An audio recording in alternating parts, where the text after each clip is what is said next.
Un momento.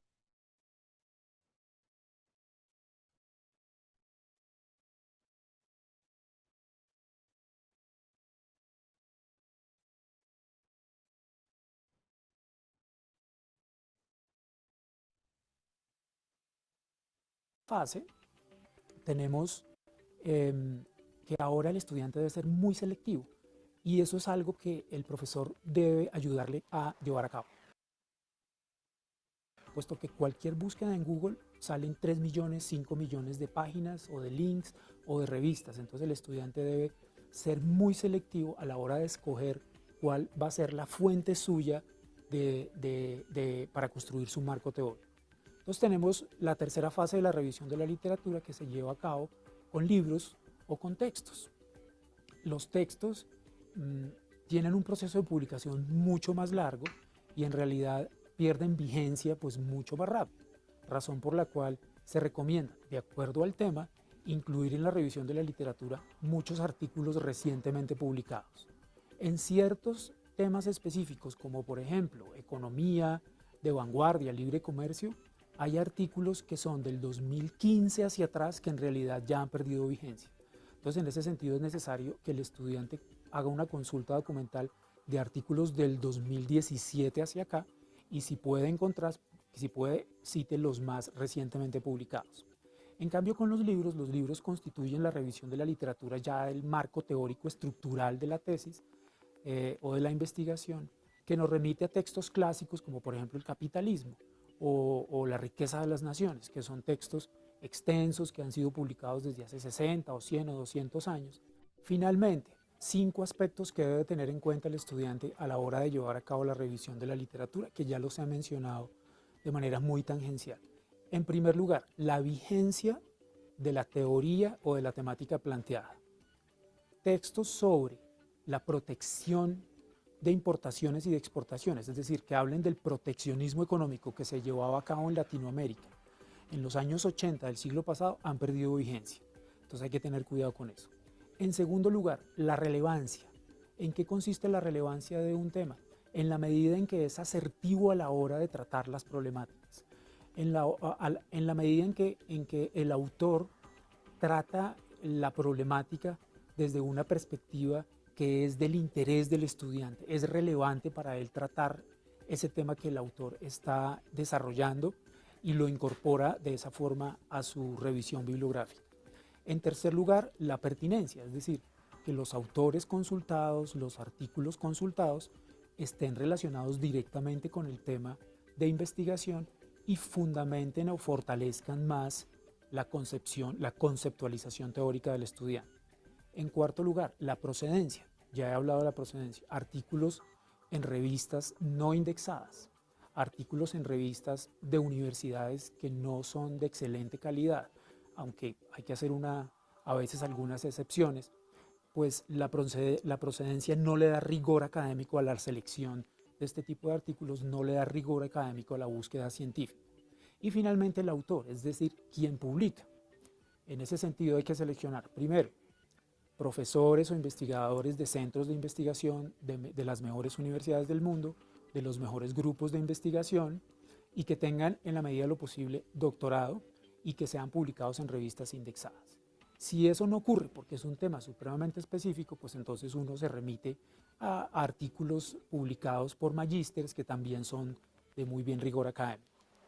Y por último, también es importante incluir en la revisión de la literatura una fase que se denomina los antecedentes, que es una consulta bibliográfica, pero de otro tipo de documentos como tesis de maestría, de doctorado, maestría y de pregrado, que han tratado el tema de investigación de manera muy relacionada con la mía.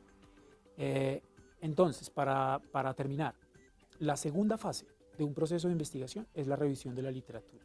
Este proceso no termina durante toda la tesis, es decir, la revisión de la literatura, la incorporación de nuevos autores se sigue dando hasta el análisis y los resultados, es decir, es algo que nunca termina.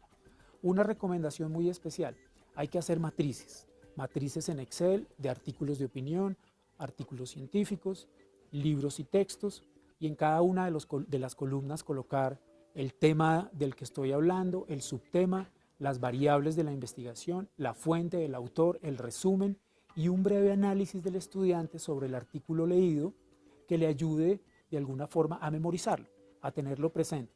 Y si cuando está elaborando ya el marco teórico quiere citar ese artículo, pues entonces lo ideal es que busque en su matriz en Excel la referencia y se remita directamente a ella para que pueda incorporarla de manera mucho más fácil.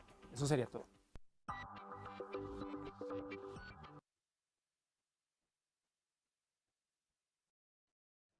Bueno, me parece que me había adelantado yo ahí algunos aspectos que mencionaba el expositor. Entonces, vean, sí, realmente pues no es complicado, ¿verdad? La selección del objeto de estudio. Ya hemos estado en clases anteriores, ¿verdad? En días anteriores hemos estado viendo, ¿verdad? Para qué se investiga, cuál es la finalidad de la investigación social, ¿verdad? Los elementos que influyen en ella. Y bueno, a este punto, ¿verdad?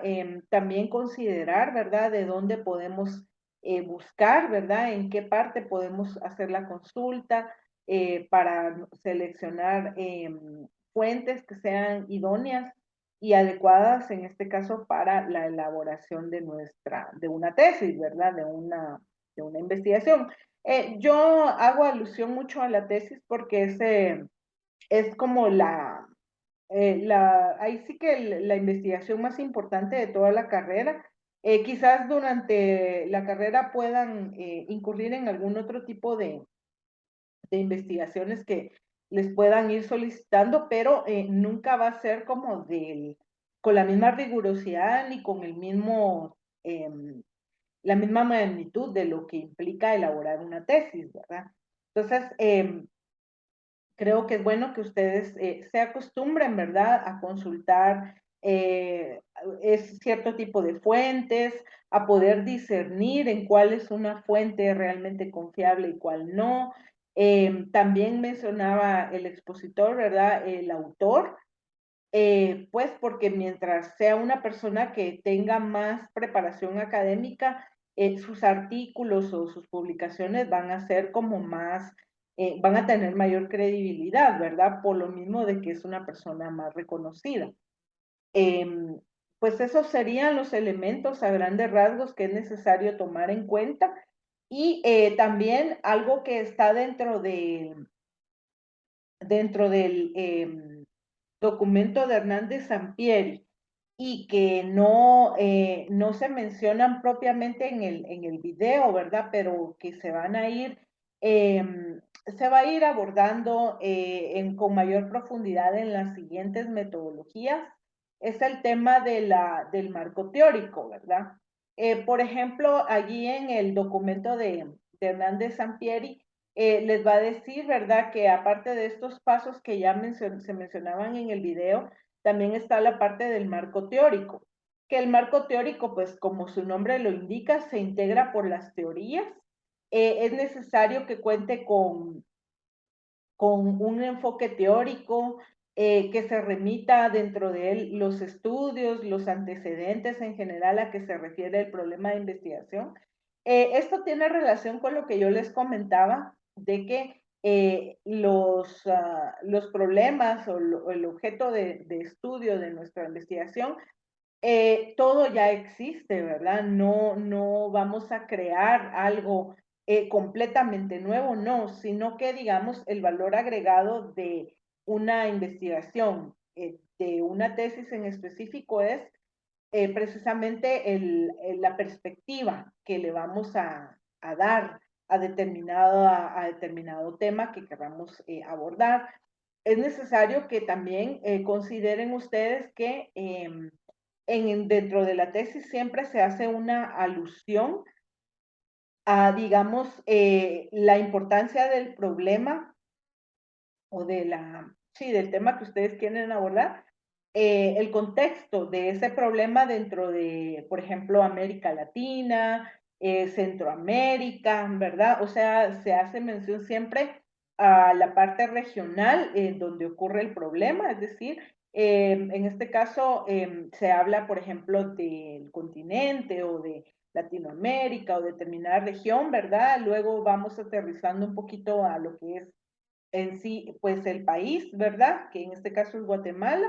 Y algo ya más específico podría ser, por ejemplo, una comunidad, una zona, o si fuese un estudio de caso, pues la población o específica donde están los casos que yo quiero, a los que quiero hacer alusión, ¿verdad?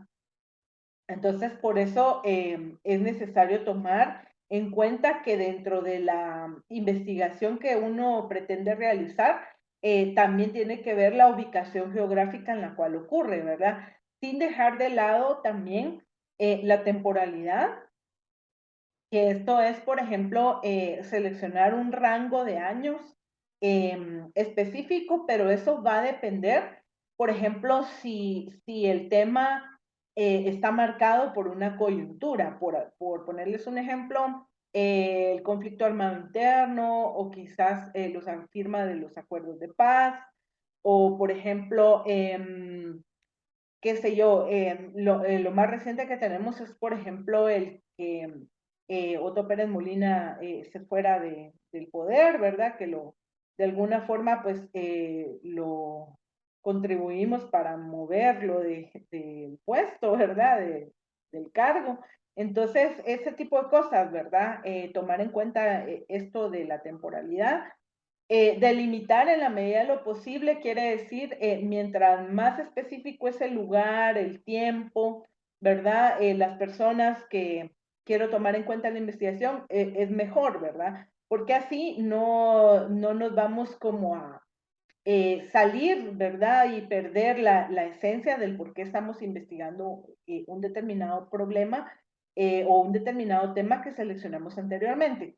Entonces, en ese sentido, el marco teórico debe de sustentarse, ¿verdad? Con las teorías, con los enfoques, con todos esos antecedentes que existen en torno al problema.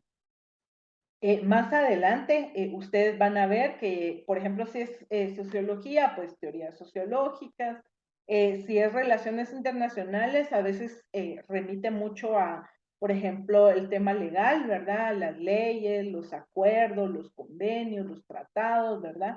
Y con política creería que también, ¿verdad? A veces un poquito el tema de algunos elementos que tienen que ver con aspectos legales, podría ser, ¿verdad? Pero también en todas interviene también, por supuesto, la problemática social, ¿verdad? También, ¿verdad? En Hernández Sampieri se menciona que para elaborar el marco teórico es necesario detectar, obtener, consultar la literatura y otros documentos que son propios del problema de investigación, pero también es necesario extraer y recopilar de ellos lo más importante, ¿verdad? Porque no, en el marco teórico no podemos citar un libro completo, ¿verdad?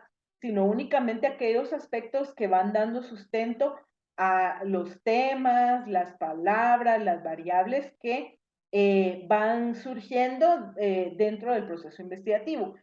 También Hernández Sampieri menciona que la revisión de la literatura puede iniciarse manualmente acudiendo a un banco de datos al que se tiene acceso por computación, dice.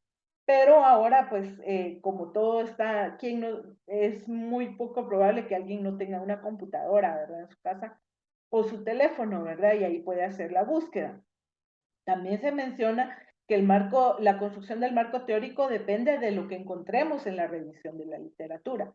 Es decir, que existe una teoría desarrollada que aplica dentro del problema, que hay varias teorías que se pueden aplicar al problema de investigación, que, por ejemplo, puede ser que encontremos que hay generalizaciones empíricas que también aplican dentro del problema y también que existen guías que quizás aún no han sido muy estudiadas o que hay ideas que solamente están abordadas muy superficialmente y que necesitan ser analizadas con mayor profundidad porque tienen relación con el problema de investigación. Es decir, en cada caso va a variar la estrategia para construir el marco teórico. Pero, por ejemplo, ustedes necesitan también tener la claridad a la hora de hacer la investigación y la revisión de la bibliografía, es necesario tener en mente los conceptos, por ejemplo, de variable, de método, de herramienta, que se recuerdan que hay un video que ya les había compartido en relación a esto, ¿sí?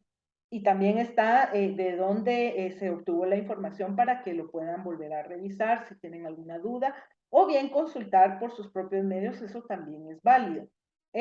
Pues acá de Hernández Sampieri lo que valdría la pena tener en cuenta es cuál es la definición de una teoría, por ejemplo, ¿verdad? Que ahí se menciona un autor de apellido Kerlinger, que para él menciona que es un conjunto de conceptos, definiciones y proposiciones que están vinculadas o tienen relación entre sí, y pues esto presenta un punto de vista sistemático propiamente de fenómenos y que va especificando relaciones entre esas variables con el objeto a explicar y poder anticiparse de alguna manera a predecir los fenómenos. ¿Cuál es el propósito de esto? Es evaluar, ¿verdad? Que una teoría es útil para el marco teórico que va dentro del diseño de la investigación y se pueden aplicar algunos criterios. Por ejemplo, la capacidad de descripción, explicación y predicción, la consistencia lógica, la perspectiva, ¿verdad? Y que el marco teórico pues debe servir para orientar el rumbo de las etapas del proceso de investigación. Básicamente, pues eso sería como lo más relevante que está en el capítulo 3, ¿verdad? De Sampieri, donde está bastante resumida toda esa información, tanto en el video como lo que yo les iba allí sí que aclarando y ampliando, ¿verdad? En respecto a los conceptos que allí se mencionan. Más adelante igual voy a seguir sugiriendo algunas otras páginas de cualquiera de los documentos que están allí cargados en la plataforma, porque esa es información que ustedes necesitan tener, ¿verdad? No solo por cuestiones de examen, sino ni tampoco por cuestiones de ganar el curso, ¿verdad? Sino recuérdense que pues están en la universidad y pues están formándose pues necesitan de todos estos conceptos, explicaciones y claridad de la información que acá se está presentando para que ustedes puedan más adelante cuando ya se gradúen y puedan aportar y poner todos sus conocimientos en práctica en un trabajo, ¿verdad? Ya sea propio o ya sea para una organización o incluso para el Estado, ¿verdad? Bueno, les agradezco entonces la atención nuevamente y espero que podamos vernos más adelante, ¿verdad? Bueno, que tengan feliz noche y nos vemos pronto.